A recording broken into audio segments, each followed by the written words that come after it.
श्री माधव सरकार की जय हो माधव सरकार की जय हो जय हो जय हो। आश्वासन सेवा ट्रस्ट में आपका स्वागत है। एक बार पधारें। जी की जय।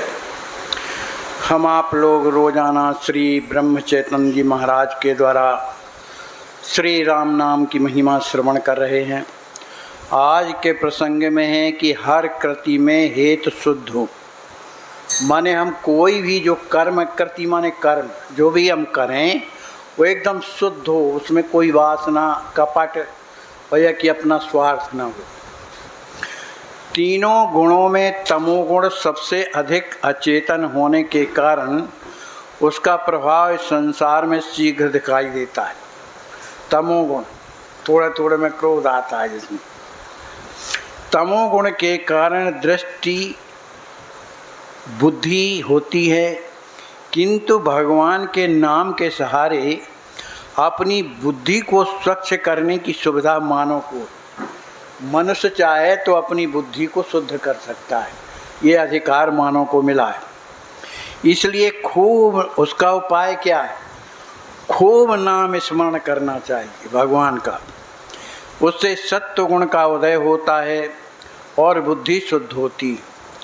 देह को कष्ट देने से भगवान बस में आते हैं, यह बात गलत है कि जब हम शरीर को कष्ट देंगे तभी भगवान हमारे ऊपर कृपा करेंगे। जो तपस्या में लगे रहते हैं कुछ में भी, तो ऐसी बात नहीं है। तो यह बात गलत है। ऐसा होता तो भगवान रास्ते में गिट्टी फोड़ने वालों के बस में हो जाते। भगवान का ध्यान हमारे शरीर की अपेक्षा हमारे मन की ओर होता है। मन में गृहस्थी की सफलता का हेतु रखकर भगवान के नाम पर कोई उपवास आदि जितने ही कष्ट करें, उन कष्टों को देखकर लोग धोखे में आ जाएंगे, भगवान नहीं आते। गृहस्थी के लाभ आदि का हेतु ध्यान में रखकर उपवास करने की बात मुझे विशेष पसंद नहीं है। उपवास अनायास हो जाने में जो आनंद है वह उपवास करने में नहीं। भगवान के स्मरण में हम जितने तल्लीन हो जाएंगे, हमारे मन में यह भाव पैदा हो जाए कि हम सदा भगवान के पास ही वास कर रहे हैं। ऐसी स्थिति में शरीर पोषण की दृष्टि से भोजन भी कर लें तो कुछ बिगड़ेगा नहीं, लेकिन इसके विपरीत चित्त में भगवान का नाम ना हो और शरीर को उपवास में खूब यातना दें। माने भगवान के नाम से प्रेम नहीं है, उपवास दुनिया भर के कर रहे, शरीर को कष्ट दे रहे हैं, तो यह पल्ले की बात नहीं है। निर्बलता के सिवाय और कुछ नहीं। कुछ लोग पागल होते हैं, हम उपवास क्यों करते हैं यह उसकी समझ में नहीं आता। कोई भी कृति हो माने काम हो, उसका वास्तविक मूल उसके हेतु से स्पष्ट होता है। जैसे शुद्ध हो तो फिर कृति चाहे कभी भी भले ना भी हो तब भी भगवान उसे बुरा नहीं मानते। माने हृदय का अगर विचार सही है, हमारे कर्म अच्छे हैं, तो भगवान अगर थोड़ा गड़बड़ सा दिखाई देता है तो उसमें भगवान ध्यान नहीं देते, क्योंकि वो शुद्ध है। और कृति भले उत्तम ना हो तो भी भगवान उससे दूर नहीं रहते। मनुष्य का किया हुआ उपवास यदि निष्काम हो, माने केवल भगवान के लिए हो, अपने लिए हम उपासे रहेंगे तो ऐसा होगा, तो वह केवल भगवान का स्मरण अंतःकरण में निरंतर रहे, इस हेतु से किया जो भी वह बहुत ही उत्तम होता है। निष्काम कर्म का बहुत ही महत्व है। भगवान के लिए भगवान चाहिए। भगवान के लिए भगवान की सेवा कर तो क्या मांगो, भगवान मांगो, ऐसी वृत्ति हो। बल्कि नाम स्मरण करते समय साक्षात भगवान भी हमारे सामने आकर खड़े हो जाएं और हमसे पूछें कि तुम्हें क्या चाहिए, तो हम उनसे यही मांगें कि आपका नाम ही हमें प्राप्त हो, आपका नाम प्राप्त हो। ऐसे कहते हैं निष्कामता, क्योंकि साकार में व्यक्ति हुए भगवान शायद कभी नहीं रहेंगे, लेकिन उसका नाम अखंड टेकेगा। और भगवान का नाम स्मरण किया तो वह हमारे पास आने का बंधन उन पर रहेगा। इसलिए शरीर को अति कष्ट देने की झंझट में न पड़कर भगवान के लिए उनका नाम स्मरण करते रहो। उनकी कृपा हुए बिना नहीं रह सकती है, माने भगवान की कृपा भगवान के नाम स्मरण से होती। साधनों में अत्यंत सावधानी बरतना चाहिए।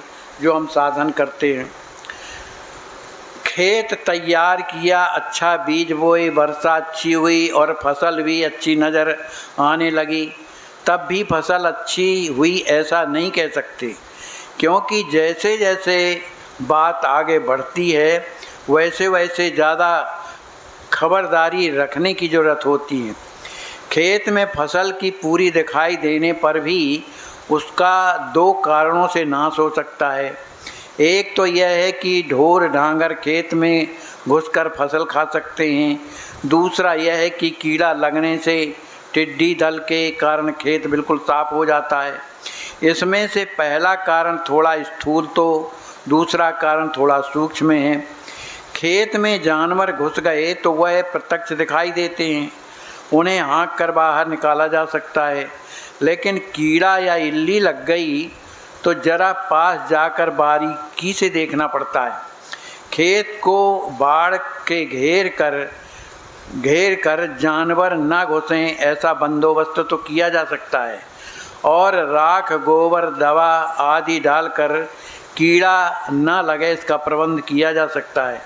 लेकिन यह सब करते समय किसान को निरंतर सावधान रहना पड़ता है, यानी लगातार खेत की ओर ध्यान देना पड़ता है। यही नियम परमार्थ में लागू होता है। साधक को भी बड़ी खबरदारी से बरतना चाहिए। खेत की रक्षा के लिए जैसे बाढ़ होती है, वैसे ही गृहस्थी परमार्थ के लिए बाढ़ के समान हो। बाढ़ को यदि खाद पानी मिलने लगे तो बाढ़ ही खेत खा जाती है। अतः ऐसा न हो, इसलिए हम अपनी गृहस्थी में इतना ही ध्यान दें कि जिससे परमार्थ का उद्देश्य विफल न हो। गृहस्थी ही पनपती रहे। फसल में कीड़ा लग गया या नहीं, यह जैसे बारीकी से देखना पड़ता है, वैसे ही हमारी वृत्ति कहीं गृहस्थी में ज़्यादा तो नहीं उलझी। माने भगवान का भजन कर रहे हैं, पूजन कर रहे हैं, जप कर रहे हैं, लेकिन हमारा मन कहाँ ज़्यादा उलझा है, इसकी बारीकी से देखना चाहिए। इसका भी बहुत ख्याल रखना चाहिए। ऐसी सावधानी से बरतें तो फसल हाथ में आने का काम होगा। लेकिन अब तो फसल हाथ में आ गई, अब क्या चिंता है, ऐसा सोचने से काम सफल नहीं होगा। फसल हाथ में आ जाने पर भी उसकी दमरी होनी चाहिए। फिर धान को भंडार घर में रखना चाहिए। चूहे घूस धान को बर्बाद ना करें। फिर जब ज़रूरत हो तब धान कूटना चाहिए।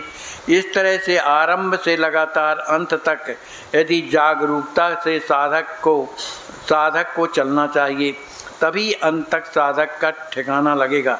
नहीं तो बीच में लापरवाही के कारण अब तो सब हाथ में आ गया, ऐसे भ्रम के व्यवहार करने पर प्रगति रुक जाएगी।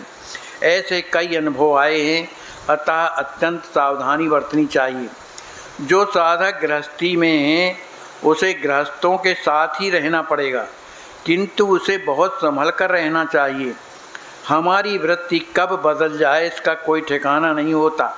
सचमुच परमार्थ एक टेढ़ी खीर है, लेकिन शिकार ही है। यह शिकार हमें ऐसा करना चाहिए जिससे अहम भाव नष्ट हो जाए और हम जीवित रहें, और हमें जो नहीं चाहिए उतना ही गल जाए। माने भगवान का नाम स्मरण करने से ही हमारे जीवन में बचाव है, इसके अलावा कोई दूसरा उपाय नहीं है। बोलिए श्री सीताराम नाम महाराज की जय।